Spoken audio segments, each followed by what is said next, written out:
In this video, we will explain the Mapua contaminated effects on the soils of New Zealand. Our group is composed of Melody Cosme, Fernando Ruiz, and Alan Nunes. I'll start by giving you a brief introduction. Mapua, a small coastal village located between Nelson and Motueka at the mouth of the Waimea estuary. This village was, from 1932 to 1988, the site of the Fruit Growers Chemical Company factory and their private landfill. As a result, a range of pesticides, pollutants, and heavy metals contaminated the soil and surrounding sediments. In 2004, remediation of the contaminated soil was undertaken and finished in 2007. Consequent to this work, concerns were raised regarding the risk to public health from the exposure from a number of these pesticides and other contaminants resulting from the remediation process. Consequently, the Nelson Marlborough District Health Board requested a toxicological profile of a range of chemicals that may still be present at the site or may have been released from the site during remediation. These may pose a risk to residents in an adjoining suburb. In 1932, the Fruit Growers Chemical Company built a plant to manufacture pesticides for use in the numerous orchards in the surrounding area of South New Zealand. And by 1940, they start producing pesticides for sale. On site, they had 124 different chemicals to produce 84 formulations.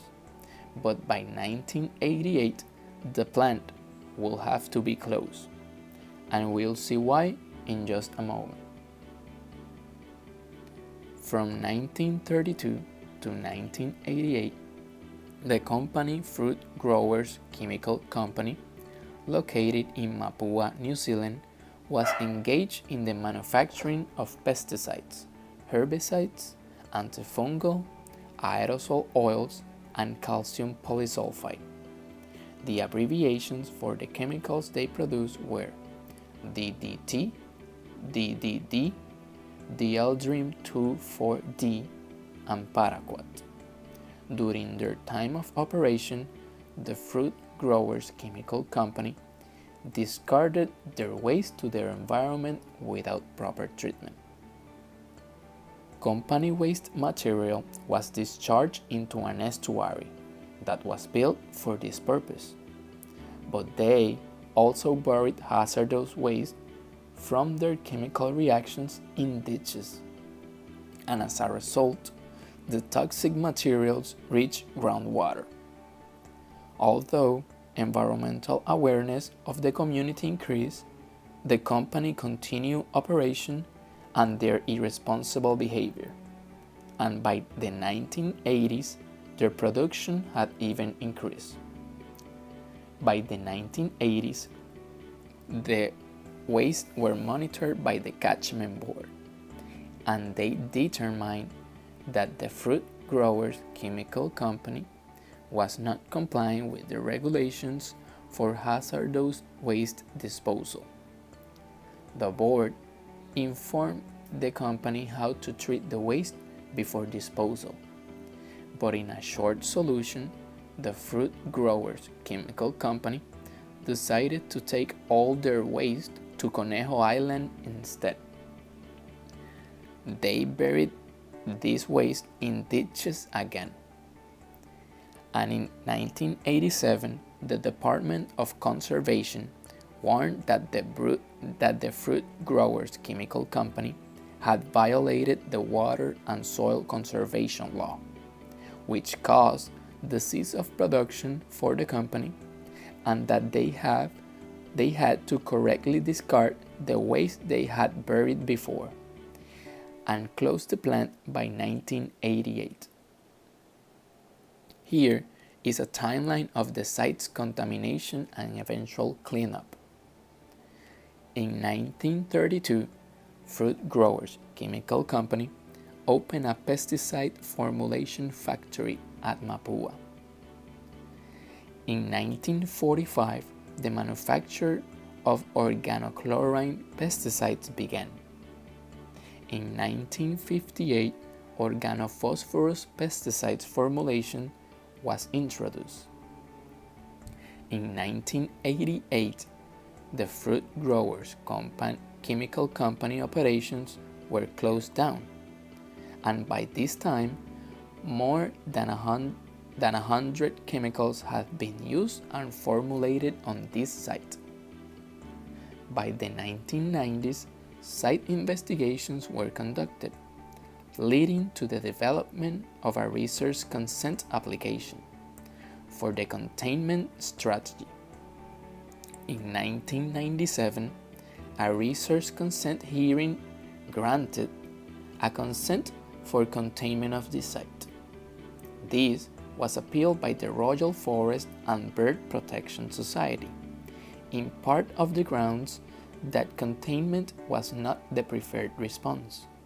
The government also expressed its view that the preferred strategy was remediation, not containment. In 1999, government agreed to assist Tasman District Council with funding, research, and advice, delivered in part by the Ministry for the Environment. In 2001, Tasman District Council awarded the contract to TIES, using the remediation technology of environmental decontamination. In 2003, further site characterization and investigation were conducted by TIES, leading to a research consent application in 2003 for remedial works. Greenpeace and the Royal Forest and Bird Protection Society appealed the conditions, and the consent was granted with amendments in November 2003. In 2004, in August, these services withdrew from the project, and the Ministry became the consent holder, assuming responsibility for the project. In 2007, the last batch of contaminated soil was treated in July. In November, the research consents expired, and the responsibility for the site was returned to the landowners, Tasman District Council. In 2009, final site auditors' report for remediation of Mapua sites were published. In 2011, Phase 2 of Mapua Waterfront Park, including seating, boardwalks, planting, and an amphitheater, completed in October. At the same time, Clean Up Mapua, the history of the Fruit Growers Chemical Company, was published by the Ministry. The causes of water and soil contamination in this case were that the waste was disposed in an estuary with no treatment, that they buried hazardous waste in ditches without treatment, and that the toxic chemicals reached groundwater and contaminated the soil. Environmental effects in this case were soil contamination, groundwater contamination, marine sediment contamination, and bodies of water eventual contamination. This is a map of the Mapua zone in New Zealand. Mapua is inside the red contouring lines, and at the bottom right of the inside circle we can see the name of the place. This is an aerial picture that was taken by a satellite and captured by us through the Google Maps app.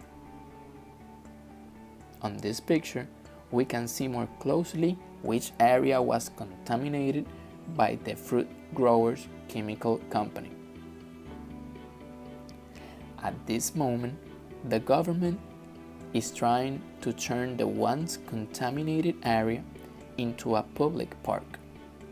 The Ministry for the Environment helped fund an investigation of the site, now owned by the Tasman District Council, and transform it through a 12 million cleanup project.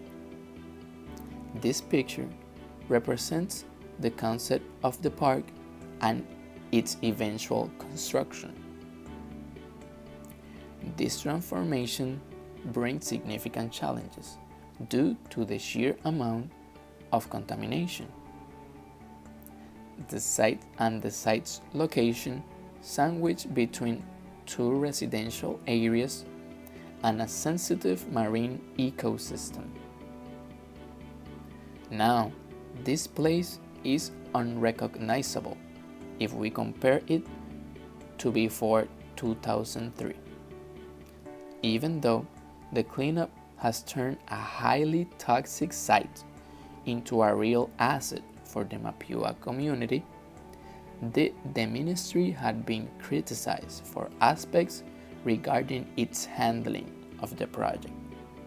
The project was successfully completed in May 2013. The picture in the left is before the cleanup restoration. The picture in the upper part on the right was taken during the cleanup project, and below this is the after. Land report highlight issues with soil degradation. These are the findings from the report.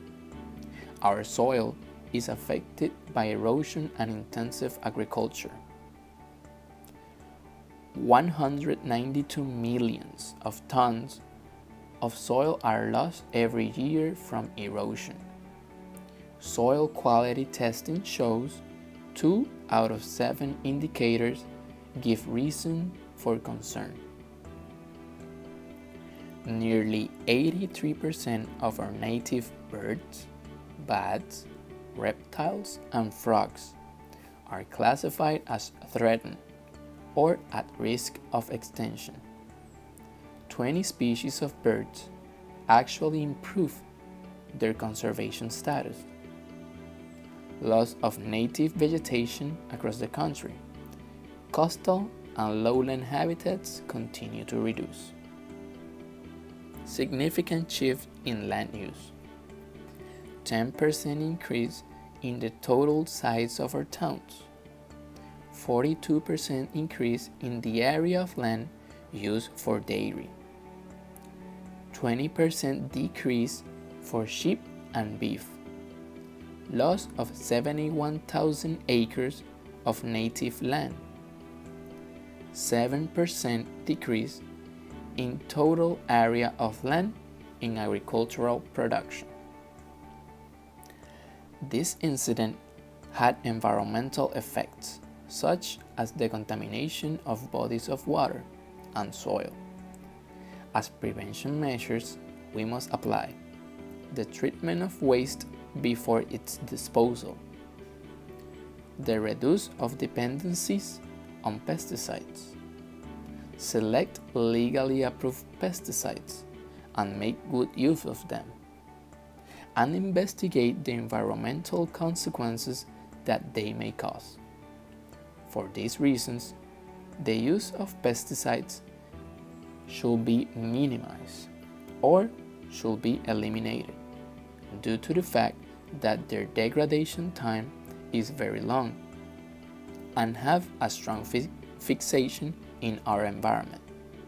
Taking care of our natural resources gives us a better quality of life and enables future generations to enjoy the environment just as we do it right now. The planet is our one and only home. We have no other change. We must care about it. gecko, and fly. And finally, here's our reference list.